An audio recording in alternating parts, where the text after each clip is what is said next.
mundo saturado por ideas en conflicto con los grandes principios de la palabra de Dios, precisamos de una cosmovisión que mantenga viva la luz de la verdad. Por eso, presentamos Fe y Sociedad, un programa de análisis de temas de actualidad a la luz de la Biblia con los pastores Héctor Delgado y Dauris Contreras.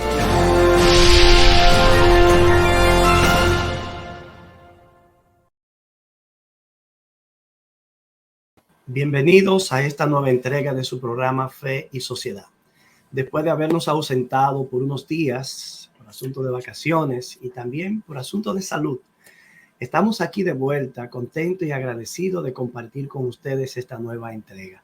Así que enviamos un afectuoso saludo, como siempre, a nuestros fieles oyentes de Radio Esperanza New York y a todos aquellos amigos que nos siguen a través de las diferentes plataformas sociales. Bienvenido, Pastor Contreras. Gracias, Pastor Delgado. Bienvenido tú también. Gracias a Dios por darnos el privilegio de una vez más poder estar con nuestros oyentes y los que nos ven a través de las redes. Y después de unas 2 semanas, compartir de nuevo un tema interesante. Los que pueden ver, Héctor, que me he quemado un poquito, que estaba por allí en el sol acampando y en el río, me quemé un poquito. Pero aquí estamos. Tú también tuviste un poquito de gripe y pues ya estás un poquito mejor. Sí. Damos gracias a Dios y a todos ustedes por acompañarnos en esta nueva entrega de Fe y Sociedad.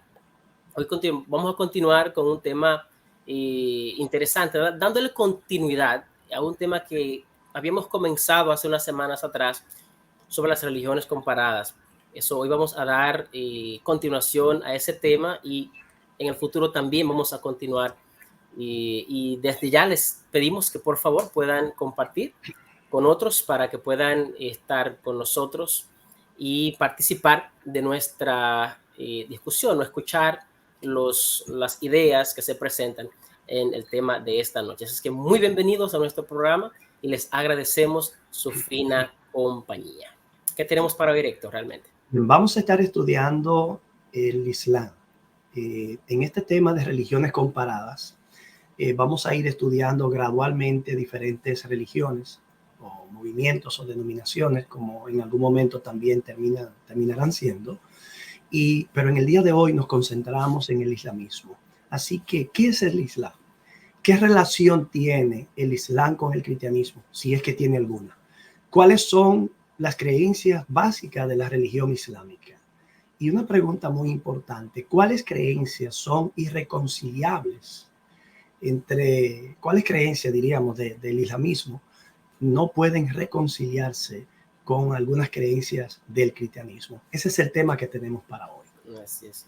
Héctor, tú sabes que el Islam es una de las religiones más grandes del mundo y esta religión, pues, con algunos eventos que han ocurrido en los últimos 25 años, y hay mucha gente que tiene ideas sobre el Islam y asocian el Islam con ciertos eventos que han ocurrido, como por ejemplo el caso de las Torres Gemelas, y ya como que la gente se crea cierto estereotipo de la religión musulmana, que es lo mismo que el Islam, y los musulmanes.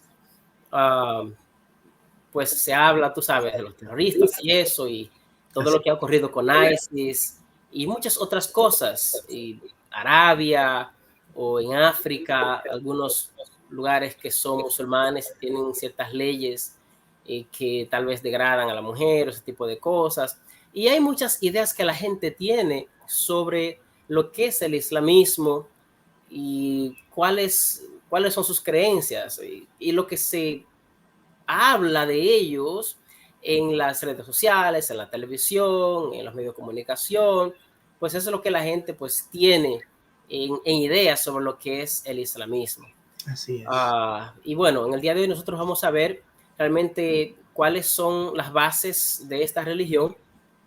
Y como tú decías en las preguntas, vamos a ver también, hacer una pequeña comparación entre el islamismo y el cristianismo, ya al final de nuestra discusión del día de hoy.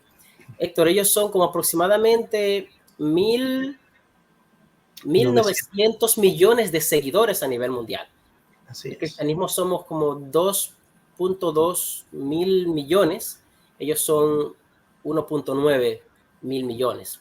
Así es que son una religión grande, es la segunda más grande de las 4 más importantes que hay en el mundo. Y pues es evidente que hay que prestar atención porque son suficientes. Sí, de hecho, algunos han creído que el islamismo terminará superando en términos numéricos al cristianismo, porque como el cristianismo es una religión muy misionera y tiene como foco el mundo también en términos de la proclamación de su mensaje. Y como asumen la idea de que el mundo debe ser conquistado a la fe islámica y debe convertirse a la fe islámica, es una religión por naturaleza totalmente misionera.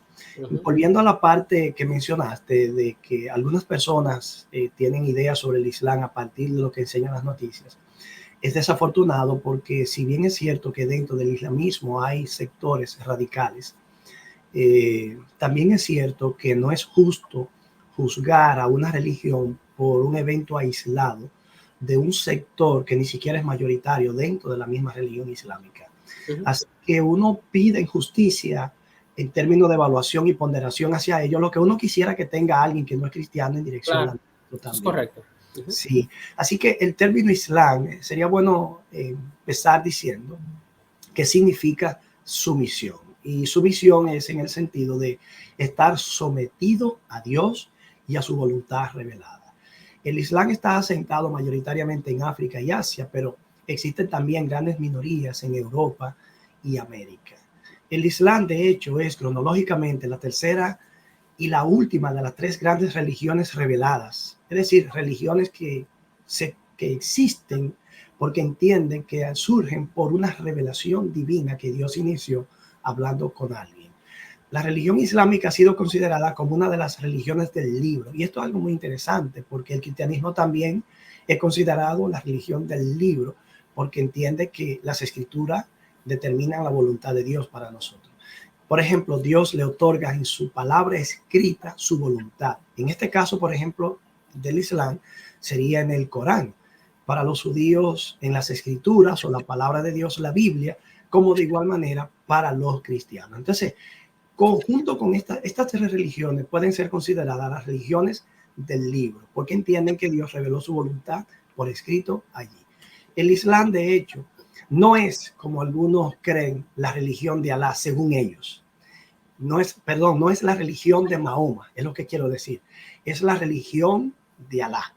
Por eso algunos islámicos se molestan, o los islámicos en sí se molestan cuando se le confunde con el mahometanismo, o se le llama mahometismo, o se le llama mahometanos a un islámico. Sí, Héctor. Y ya que, bueno, ya mencionas esa diferenciación, mahometanismo vendría del nombre Mahoma. Mahoma es el fundador del Islam. El Islam, Héctor, nace en el siglo VII, por ahí por el 622. Mahoma nació en Meca, o se crió en Meca por los años 570 después de Cristo. Para ubicarlo un poco en contexto del tiempo, Héctor, estamos hablando que es, bueno, para esa época ya Roma, que tenía un control del mundo, el Imperio Romano, ya ha cedido el poder que tiene a la Iglesia cristiana. Por ahí por el 538, eso ocurre. Eso estamos hablando de que unos 30 años después, aproximadamente 30 y pico de años después, nace Mahoma. Y entonces, ese es el control que hay. Cuando el islamismo nace, ¿y qué es lo que Mahoma predica? ¿Qué es lo que él dice? Bueno, lo que nosotros encontramos en la historia es que él trató siempre de contrarrestar el politeísmo existente a su alrededor. Meca era una ciudad, era un lugar muy concurrido, diversas tribus, y había mucho politeísmo, y también pues había mucho comercio, había también judíos, había también cristianos. Y entonces Mahoma trata de hablar en contra de ese politeísmo existente en la época. En cuanto, por ejemplo, a los cristianos, a los judíos, algo interesante que él dice lo siguiente: oh gente del libro, no exageren respecto a la fe, ni digáis sobre Alá lo que no es verdad. Ciertamente el Mesías, el hijo de Miriam, no era más que el mensajero de Alá, y el cumplimiento de su palabra depositada en María, y un espíritu procedente de él. Creed pues en Alá y su mensajero, y no digáis Trinidad. Desistan por su propio bien. La verdad es que Alá es un Dios único, está muy por encima en su gloria de tener un hijo. Suyo es cuanto hay en los cielos, en la tierra, y Alá basta como guardián. Cosas como esas era que Mahoma decía. Él entendía, por ejemplo, en el caso de los judíos, que eran hipócritas, y en el caso de los cristianos, pues que tenían más de un Dios y que eran idólatras por eso de lo trinitario. En ese contexto, Mahoma predica, y después se dice que él tiene una visión del ángel Gabriel, que viene y le revela lo que después fue conocido como el Corán. Ya, Héctor, para el año 622, Mahoma llega a Medina y trata de como organizar la península arábiga. Al principio a Mahoma lo echaron de Meca, de Medina, por la predicación que él tenía de eso del politeísmo y la idolatría y eso. Entonces después él regresa ya y comienza a expandirse la religión maometana, islamismo, perdón. Y como te dicen, en el 622 ya como que se une la península arábica bajo el Islam, porque ya había penetrado mucho. Mahoma muere como en el año 632 por allí. Y esto tuvo también, Héctor, tuvo su expansión, tuvo que ver con el hecho de que el Imperio Bizantino ya estaba debilitándose. El Imperio Bizantino no era más que la parte oriental del Imperio Romano, sí, cuya capital estaba en Constantinopla, lo que hoy es Turquía. Allí estaba la capital de la parte este del Imperio Romano, o más bien que era la iglesia que dominaba en ambos lugares. Ya se estaba debilitando.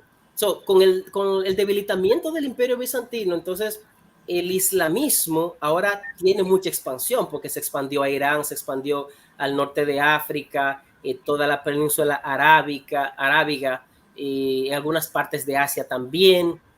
Y nosotros vemos que a través de la historia, esa expansión del islamismo en algún momento tuvo unos encontronazos con el cristianismo, y que hubo guerras como las guerras santas y todo eso. Esa contraposición con el cristianismo. Por ejemplo, en el siglo XIX, parece que creo que cayó el Imperio Otomano, que era el imperio de los musulmanes, dominado por los musulmanes. La expansión del islamismo, Héctor, comenzó de una vez desde que fue fundada.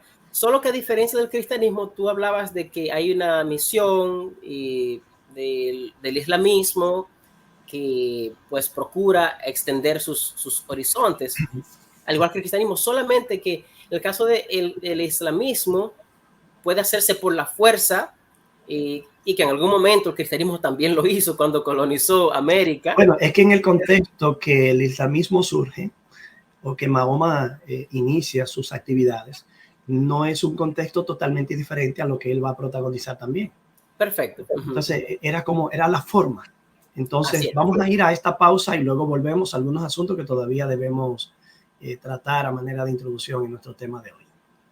Adelante. Estás escuchando Fe y Sociedad, un programa de análisis de temas de actualidad a la luz de la Biblia.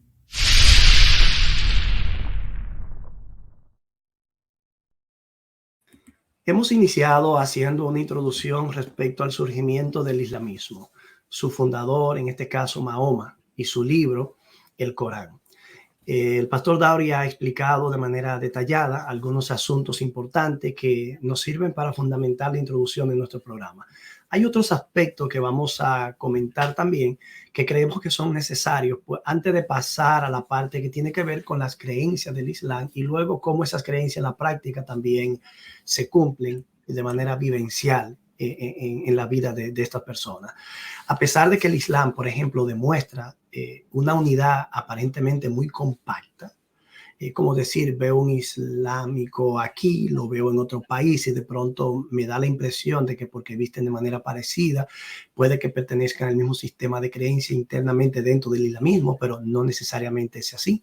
Vamos a ver que el Islam está fragmentado internamente en muchas sectas, grupos religiosos, movimientos y tendencias, ideologías, pero ahora cabe decir que esa aparente unidad compacta que se percibe en el Islam realmente ha sido sacudida desde el interior mismo por muchos cismas, divisiones, herejías, movimientos y tendencias que tienden a minar su fortaleza y expansión en su cohesión interna. Por ejemplo, hacia afuera, podemos señalar lo que ha sido llamado como el secularismo frecuente, tanto a nivel del Estado como a nivel de individuo. Hay un creciente y claro abandono de la posición tradicional islámica. Hacia adentro, encontramos entonces el resurgimiento fanático del fundamentalismo islámico, que es de carácter radical y totalmente revolucionario, como se ha podido ver últimamente en Irán, Libia, Pakistán, Argelia, aquí el 9/11 y en África en tiempos más recientes.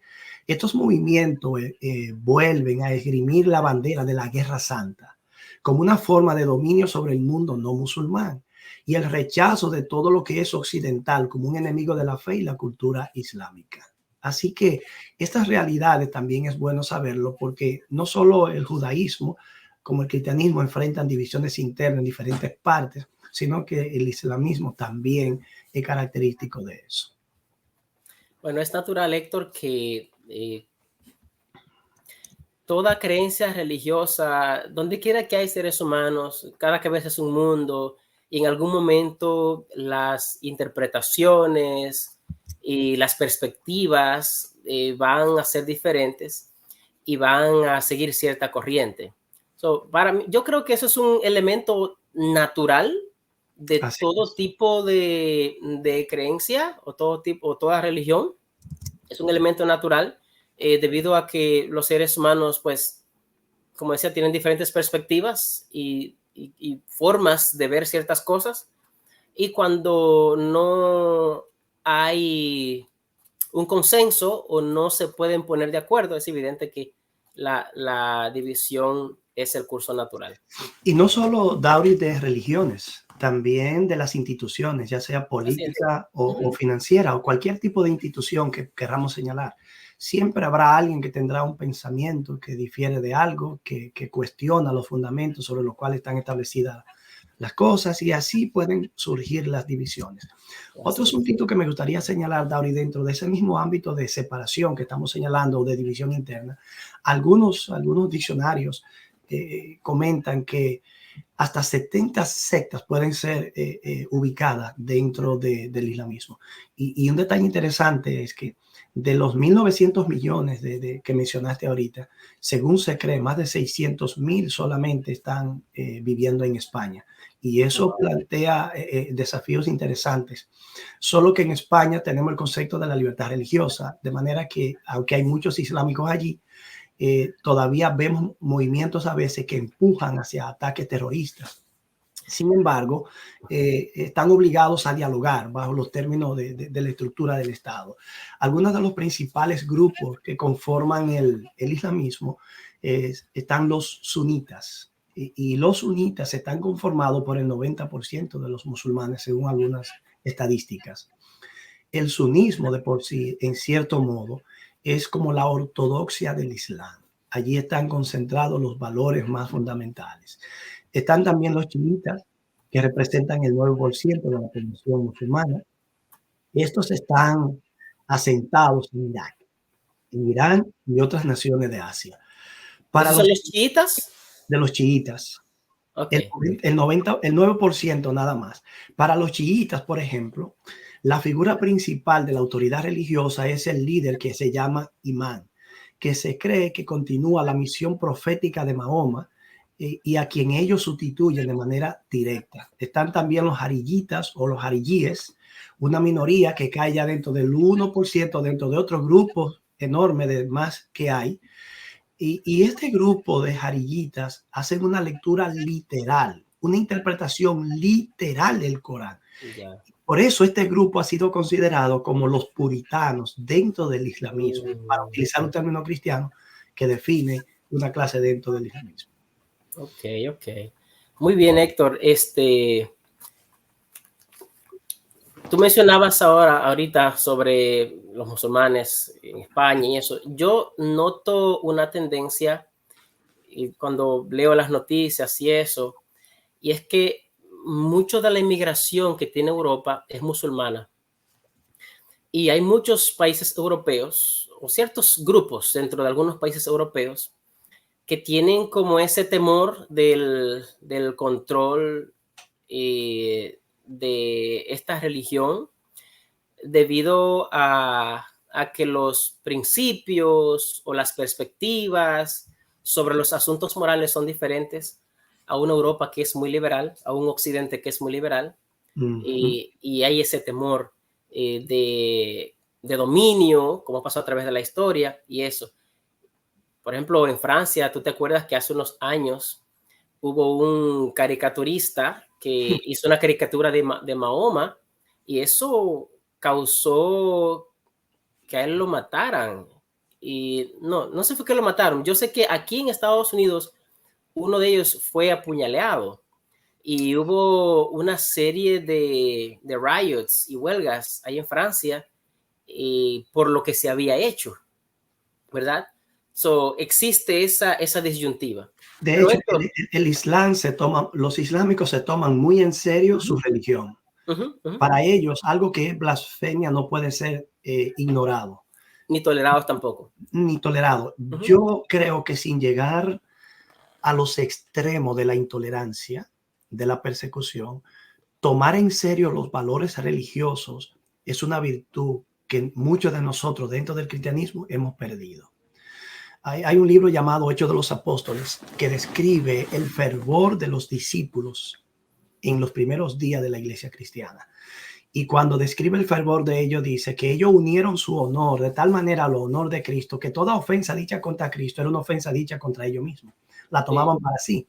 Pero naturalmente ellos no utilizaban la espada para imponer sus criterios, solo reaccionaban apologéticamente y con un nivel de compromiso. Creo que esos valores son importantes. De hecho, David, me gustaría señalar que estos grupos radicales dentro del islamismo precisamente están procurando que el secularismo que afecta casi a todo el Islam sea puesto a un lado, se abandone. Ellos saben que a largo plazo no lo van a lograr, no será una tarea fácil. Entonces ellos dicen la única manera de lograrlo a corto plazo es empuñando las armas. Y por eso desatan todas estas situaciones. Claro, sí, porque nosotros como occidentales secularizamos todo y tenemos una noción muy pobre de lo que es lo sagrado. Y bueno, estas culturas pues son más serias en cuanto a lo religioso y por esa razón existen esos choques. Pero que vamos a avanzar un poco con lo que son las creencias del islamismo.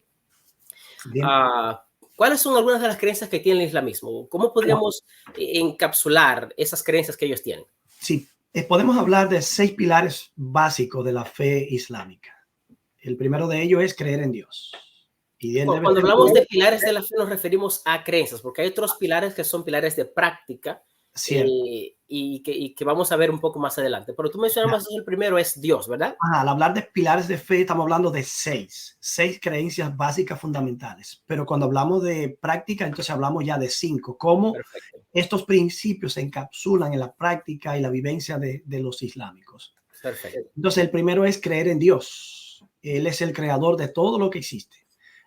Es indivisible, no tiene copartícipe ni asociados, es dueño y señor de la creación, no comparte su señorío tampoco, no ha engendrado ni ha sido engendrado, solo él merece ser adorado. Y luego está la creencia, la segunda, en los ángeles, que son criaturas de luz creadas por Dios para el servicio de él, ellos no tienen libre albedrío y por lo que es imposible que se rebelen contra Dios. Y eso ya lo comentaremos más adelante. En cuanto, Héctor, a la creencia en Dios, ellos llaman a Dios Alá.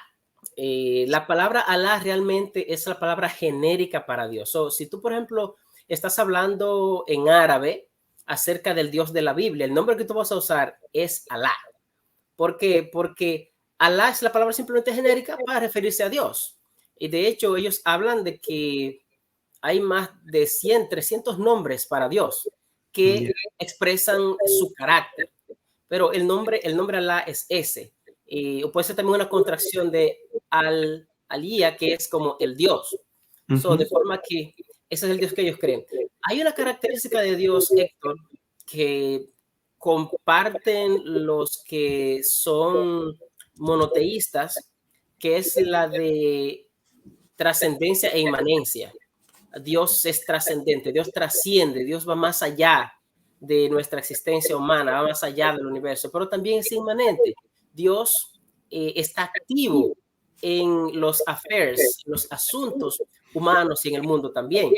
Así es. En el caso del islamismo, por ejemplo, Dios es más trascendente que inmanente. Es decir, Dios está más separado del ser humano y de los humanos que lo que él realmente está cuando venimos al concepto del cristianismo. Y más adelante, cuando hagamos la comparación, podemos avanzar un poco más de esto. Pero sí, Dios es único, es singular, y esa es la creencia de los musulmanes, parecida un poco a la de los judíos en ese sentido. Sí, indiscutiblemente hay elementos de confluencia en algunas creencias, solo que aún dentro de esas mismas confluencias debemos ser sumamente cuidadosos, porque de pronto lo que parece una declaración de fe termina entrando en conflicto con otra declaración de nuestra fe. Correcto. Bien, el tercer pilar que se puede señalar es la creencia en los libros revelados. Dios ha hablado al ser humano, se ha revelado en la historia, esto es algo muy parecido a lo que nosotros creemos, y en ese contexto Dios ha dado leyes. Ellos asumen que también los salmos, el evangelio que ha sido proclamado por Cristo, es parte de esa revelación divina, y también asumen que hay muchos otros que quizás no conocemos. Hay dos tipos. Perdón.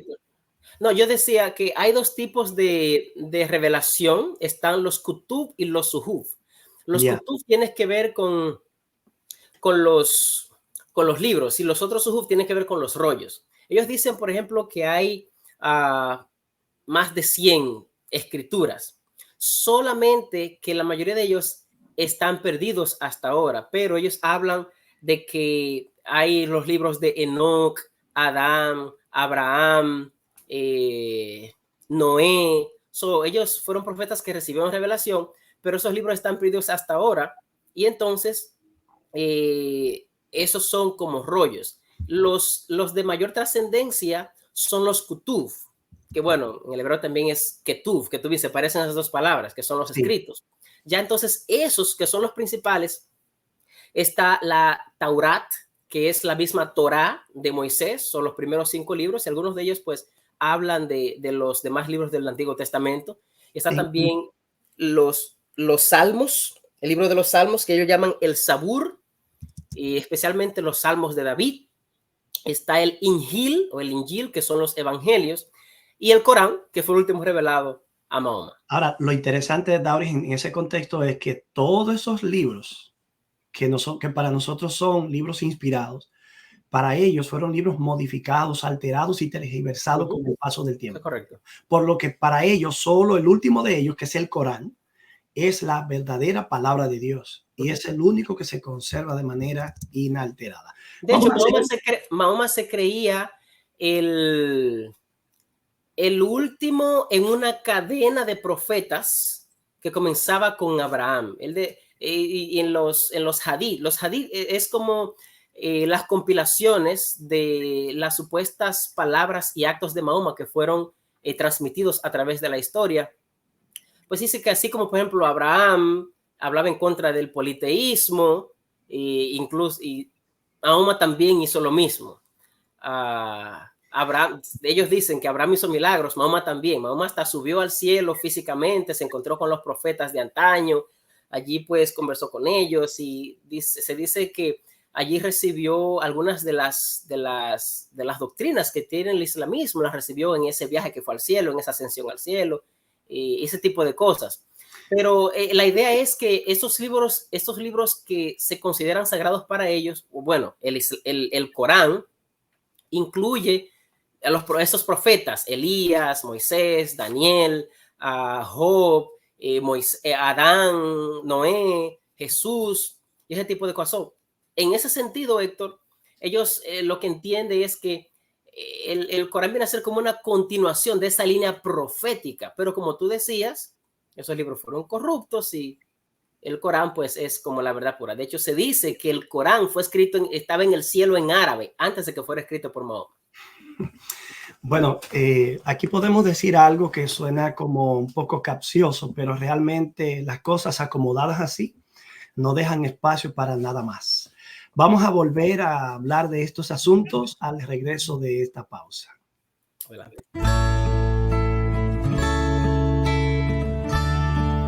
Amados, amémonos unos a otros, porque el amor es de Dios. Todo aquel que ama es nacido de Dios y conoce a Dios. El que no ama no ha conocido a Dios, porque Dios es amor. En esto se mostró el amor de Dios para con nosotros, en que Dios envió a su Hijo unigénito al mundo para que vivamos por él.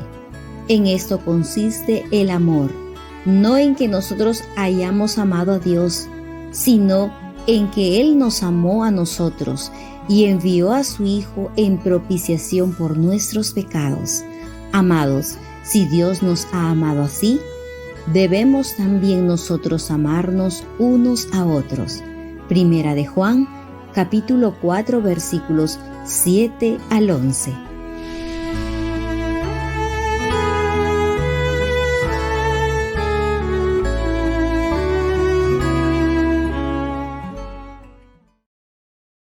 Estamos analizando los pilares de fe del islamismo.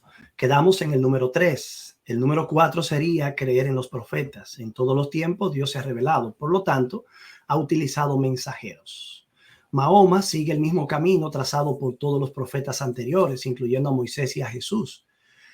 Por lo que seguir a Mahoma entonces sería como seguir a todos los antecesores. Otra creencia sería creer en el día del juicio. De hecho, una de las creencias de Mahoma, después que tuvo el encuentro según él, con el ángel Gabriel, cuando vino a la Meca para predicar, consistía en la predicación de la resurrección y también del día del juicio. Así que el tema del juicio es una idea importante. Esta es una vida pasajera, estamos aquí para adorar y servir a Dios, y finalmente todos moriremos, pero un día seremos resucitados y tendremos que rendir cuenta ante Dios de todas nuestras obras. Este día cada quien recibirá lo que merece, nadie será tratado con injusticia y unos serán entonces enviados al infierno, mientras que otros entrarán al paraíso. Ya nos quedaría solo un punto. En cuanto al juicio, ellos creen lo siguiente, Héctor, hay un ángel, cada persona tiene 2 ángeles, y hay un ángel que está escribiendo todo lo que tú haces, lo está escribiendo en un libro. Al final del juicio, los creyentes van a tener un libro en su mano derecha y ese libro están todos los actos de esa persona, y los no creyentes tendrán un libro igual en su mano izquierda. El juicio se hace basado en la conducta de la persona y en el verdadero arrepentimiento, considerando el contexto de cuán fiel tú obedeciste a Alá.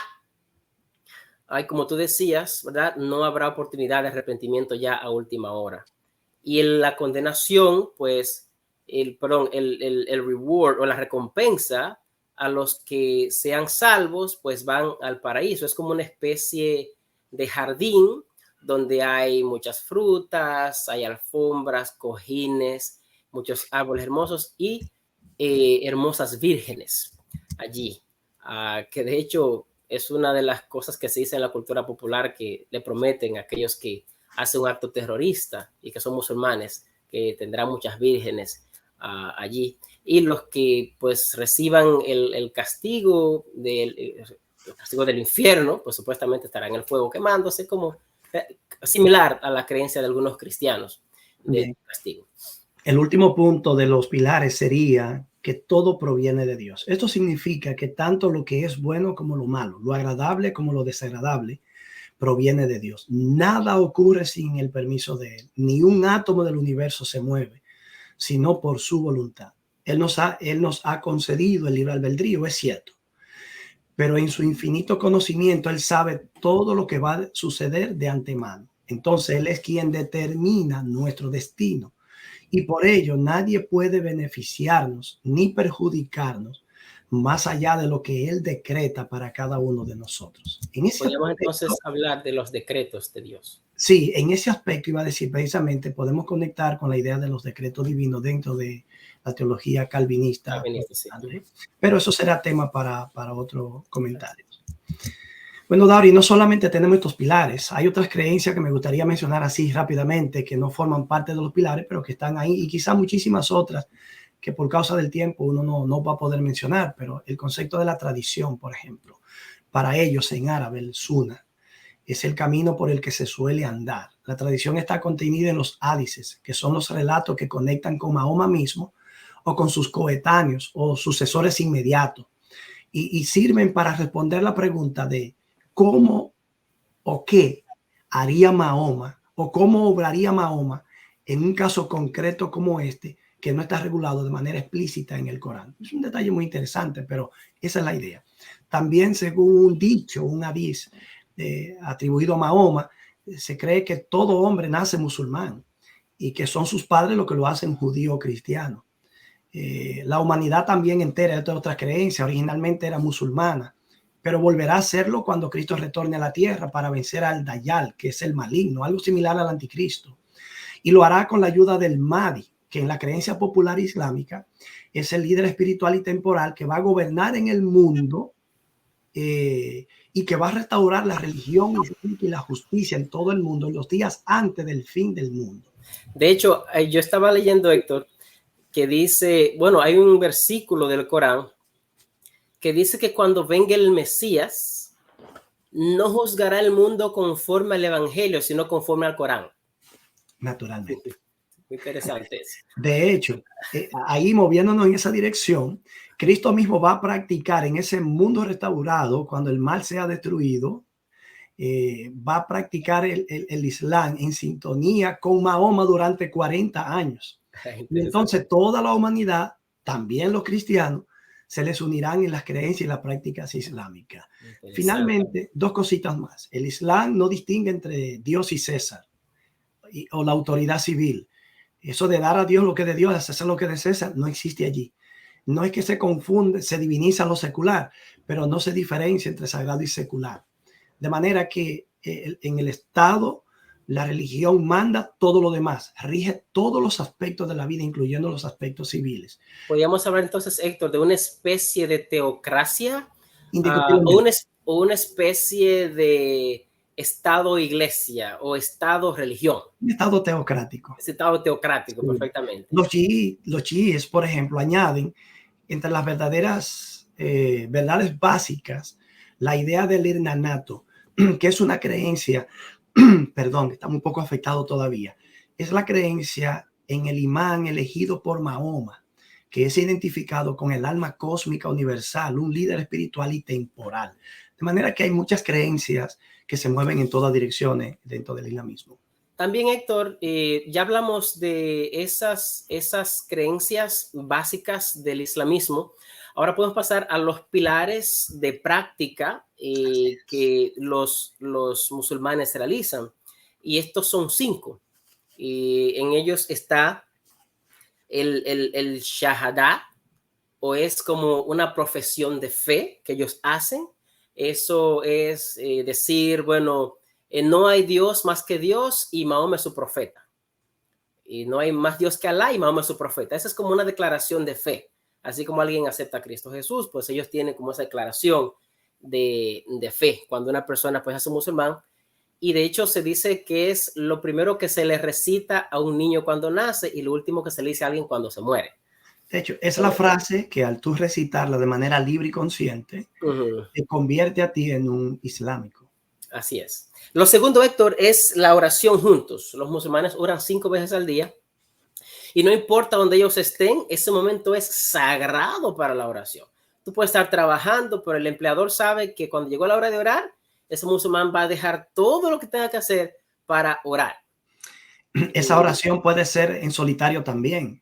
Sí, puede ser solo se debe realizar siguiendo ciertos pasos específicos, rituales, y después de una purificación ritual. Puede ser en la mezquita, puede ser en cualquier lugar, pero un lugar que el miembro islámico sepa que es un lugar limpio y que no ha sido utilizado por ninguna persona para adorar a una deidad falsa. Sí. Yo una vez estuve en una mezquita, estuvimos tomando una clase de religiones comparadas y fuimos a una mezquita para observar.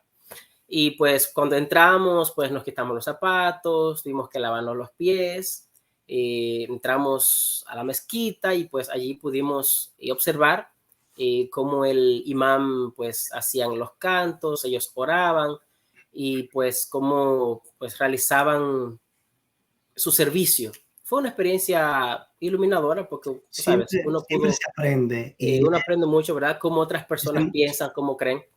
Es de mucho valor. Es de mucho valor interactuar con personas sí, de otras denominaciones y religiones. De hecho, Dauri, esa idea de quitar las sandalias de los pies, para nosotros, por ejemplo, estar descalzo en una predicación sería algo irreverente. Pero en la cultura judía antigua hay 2 casos en los que se le llama al humano a quitarse las sandalias de sus pies, porque el lugar donde pisa tierra santa es.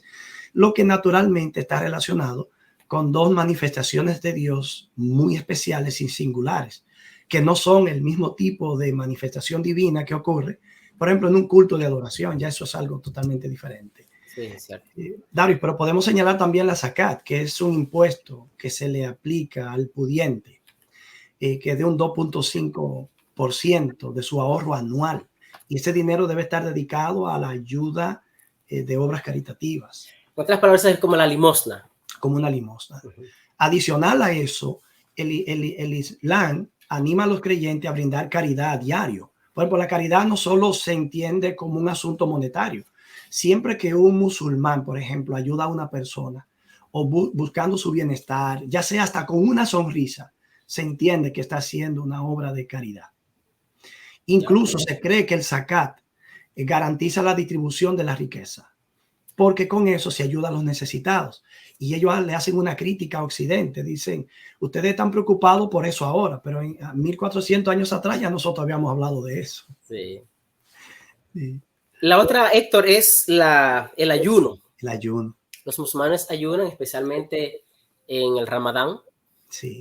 Y ese ayuno, ellos lo hacen es durante las horas diurnas, durante el día. Y pues comen en la noche. Sí, pueden comer. Y durante, creo que 40 días es que ellos ayunan. Y el Ramadán todo el mundo tiene que ayunar. Esa es una práctica que ellos realizan. Ellos creen que el ayuno purifica el cuerpo, fortalece la voluntad. Ayuda al creyente. Y claro, cuando hablemos de las comparaciones con el cristianismo, vamos a hablar de eso también. Pero el ayuno es una de las prácticas que era practicado en el Antiguo Testamento, vaya redundancia práctica. Y se amonesta también en el Nuevo Testamento al ayuno, que es una disciplina que nosotros practicamos un poco, Héctor, de hecho. De hecho, ellos también hablan de ayunos voluntarios que pueden ser hechos en otras épocas del año. Así es. La última, Héctor, es el viaje a la Meca. Todo musulmán tiene que viajar por lo menos una vez durante toda su vida a Meca, imitando así al profeta Mahoma, en el cual él fue allá a Meca en el 622 y bueno, varias ocasiones. Y las personas pues imitan al profeta yendo a Medina, allí en Meca. Bien, dicho eso, entonces vamos a nuestra última pausa y regresamos para analizar algunas similitudes y diferencias entre el islamismo y nuestras creencias cristianas. Perfecto. Dale. Estás escuchando Fe y Sociedad, un programa de análisis de temas de actualidad a la luz de la Biblia.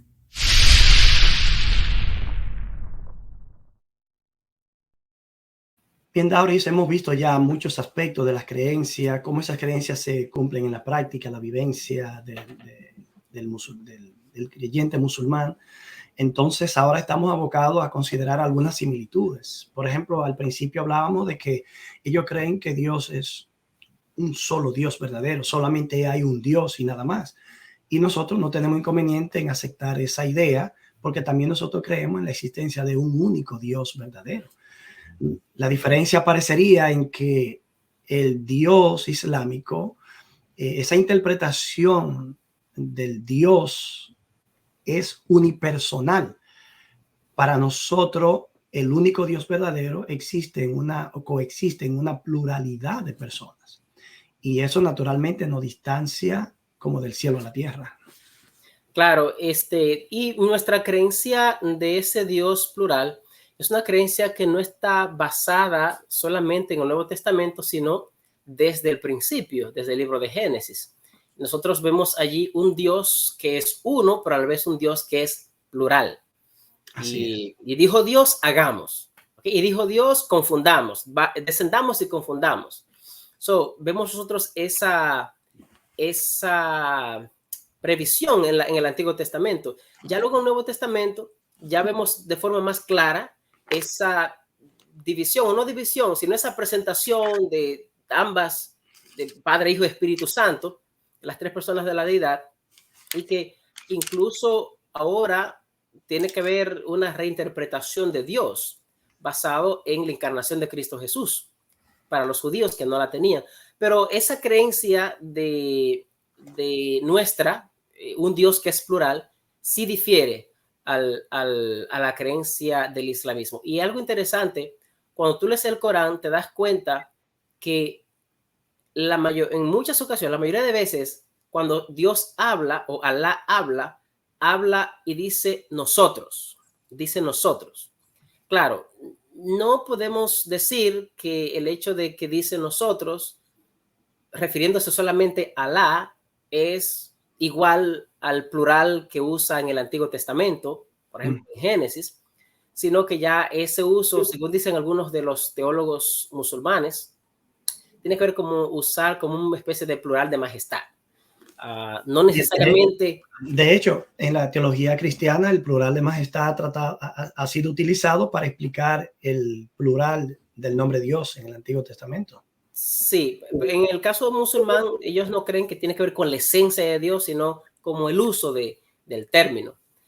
Y ahorita hablamos, Héctor, sobre el hecho de que el concepto islámico de la trascendencia y la inmanencia de Dios es diferente al nuestro, ya que nosotros, por ejemplo, creemos en un Dios que es un Dios personal, un Dios en el cual tú puedes relacionarte con ese Dios. Él es tu padre, Él es tu amigo, Él es alguien que está contigo, Él es alguien que está cerca de ti. Y aunque en el Corán aparece creo que 2 o 3 versos solamente que hablan de que Dios o que Alá está cerca, no tienen la connotación que tiene en las escrituras, en la Biblia, sino que la connotación que tiene está enlazado con que Él está cerca de tu cuello, pero porque se está anotando todo lo que tú haces, está ahí presente para ver las cosas que estás haciendo. Porque es una religión que depende demasiado del elemento conductual, del elemento ético. Eso es correcto. Por lo tanto, ese Dios, más que un amigo que está presente para ser tu compañero de viaje, es el Dios trascendente que está cerca de ti, supervisando tu comportamiento, porque espera de ti sencillamente obediencia, no una relación de amor. Perfectamente. Y en nuestro caso, aunque nosotros creemos en un Dios que es trascendente y un Dios que es también inmanente, es decir, que trasciende, pero que también es parte, está activo en nuestras vidas, en el mundo, hay que tener cuidado de no ir a ningún extremo, porque a veces, Héctor, nosotros romantizamos mucho a Dios y perdemos la santidad que Dios merece. Naturalmente. Perdemos como el respeto de Dios. Y hay que cuidarse de no ir a ninguno de los dos extremos. Pensar que está demasiado lejos de nosotros o que es como cualquiera. Ambos aspectos se ven en la vida de Cristo, por ejemplo. Para el islámico, Cristo es un profeta, indiscutiblemente. Pero el hecho es que para nosotros, Cristo, más allá de lo que ellos puedan alegar de que el texto bíblico ha sido corrompido para quizás poner a Jesús en una posición que no estaba originalmente, bajo esos términos no es posible dialogar con nadie. Lo primero es que una persona que sea, por ejemplo, especialista en manuscritos bíblicos, puede con todos los manuscritos ante sí poder leerlo y corroborar que eso es una falacia. Porque demasiado testigo, entiéndase, manuscritos que dan evidencia de la realidad de los escritos que nosotros tenemos, están allí. Y que cualquier diferencia que se pueda alegar son diferencias mínimas que no alteran ni siquiera doctrina ni creencias, sino palabras y sentido en ciertas oraciones. Y aún así se puede reconstruir por la cantidad de manuscritos como testigo que hay, cuál es el sentido original del texto. Así que ese alegato del mundo islámico es una falacia que repetirlo puede complacer a algunos, pero no hace justicia a la verdad. Entonces, nosotros como cristianos creemos, y entiendo que también para ellos es importante la verdad, porque Dios es un Dios de verdad. Por lo tanto, debemos ser justos en nuestras valoraciones. Mira, Cristo, por ejemplo, es la mayor evidencia de un Dios cercano a la mano. Cristo, que era Dios, existía en la forma de Dios, se hizo hombre y habitó entre nosotros, como uno de nosotros, para revelarnos a Dios en una perspectiva que un libro no puede hacer. Eso es correcto. Dios tomó carne, hueso y sangre para interactuar con esa creación a quien le había estado hablando. De manera que en Cristo también tenemos otra perspectiva, Dauri. Jesús va al templo y ve que de pronto todo está corrompido allí, la religiosidad está podrida. Cristo entonces reclama respeto y reverencia por lo sagrado. Así que estar entre nosotros y hacerse humano no quiebra la trascendencia ni la santidad divina, sino que la une en un punto en el que se puede entender y ver, no solo escuchar o creer cómo es Dios, cómo actúa Dios y qué espera de nosotros en nuestra relación con Él. En ese sentido, Héctor, quiero añadir que en la cristología del Nuevo Testamento uno encuentra desde el principio y que Cristo mismo hace. Cuando Él le pregunta, ¿quién dicen ustedes que yo soy? ¿Quién dice la gente que yo soy? Cristo siempre fue un punto de contención para los que estaban con Él y para los que le rodeaban, para sus enemigos, para sus amigos, para los que le seguían. Siempre fue una incógnita sobre quién era Cristo Jesús. Y el Nuevo Testamento declara que en Él habita corporalmente la plenitud de la deidad. Cristo es el verbo hecho carne, es el Dios que se hizo hombre. Y a través de los concilios que la iglesia tuvo en los primeros siglos de la iglesia, vemos que esa discusión siempre está latente sobre la persona de Cristo Jesús, quién realmente es Él. Que de hecho, David, todas esas discusiones de los concilios no hacen más que valorar lo que está en la Biblia. Los concilios no deciden nada. Claro, hacen formulaciones, porque también se le quiere atribuir a los concilios de la iglesia a veces cosas que están explicitadas en el texto bíblico. De manera que los concilios lo que hacen es utilizar un lenguaje humano para dar forma a un credo, a una creencia, a una confesión de fe, pero que está fundamentada totalmente en el texto bíblico. Perfecto. Nosotros creemos en Cristo como Dios, pero el islamismo entiende que no, que Él simplemente es un profeta y que Dios envió, al igual que Mahoma, que era también otro profeta. En ese sentido, nosotros encontramos que esa idea diferimos de ellos, pero también esa idea la tienen algunos que se llaman cristianos, son seguidores de Jesús, que tampoco creen en Cristo como Dios a la misma altura que el Padre. En esa misma dirección me gustaría señalar que en el Antiguo Testamento aparecen evidencias, textos que infieren una pluralidad dentro de la deidad. Por ejemplo, en Éxodo 3 se habla de que el ángel de Jehová, ahí está como un ser diferenciado de Jehová, de Dios. Entonces aparece en una zarza, pero luego cuando él habla como Dios. Y le dice a Moisés que quite las sandalias de sus pies porque el lugar donde pisa suelo santo es. Eso pasa con Abraham también, cuando sacrifica a Isaac. Moisés dice que es Dios. Y ese ángel de Jehová es el que da el nombre, yo soy el que soy. De manera que el ángel de Jehová tiene cualidades divinas, por lo tanto no podemos ver a la divinidad como de manera unipersonal. Claro. Por eso estamos obligados. Y finalmente en Josué capítulo 5 aparece este personaje que se llama príncipe de los ejércitos de Jehová. Es decir, un personaje diferenciado de Dios.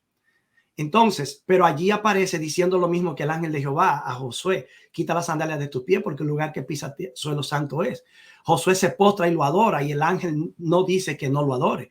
Por lo tanto, es un ser divino diferente al Dios que se menciona en la primera parte del versículo, y que también posee divinidad como Dios. De manera que apuntamos hacia una pluralidad dentro de la deidad. Claro. Dios le dice a Abraham que sacrifique a su hijo, y cuando levanta el cuchillo, después que va a sacrificarlo, dice, y el ángel de Jehová llama a Abraham: no me negaste tu hijo. ¿Quién se lo pidió? ¿O Jehová o el ángel de Jehová?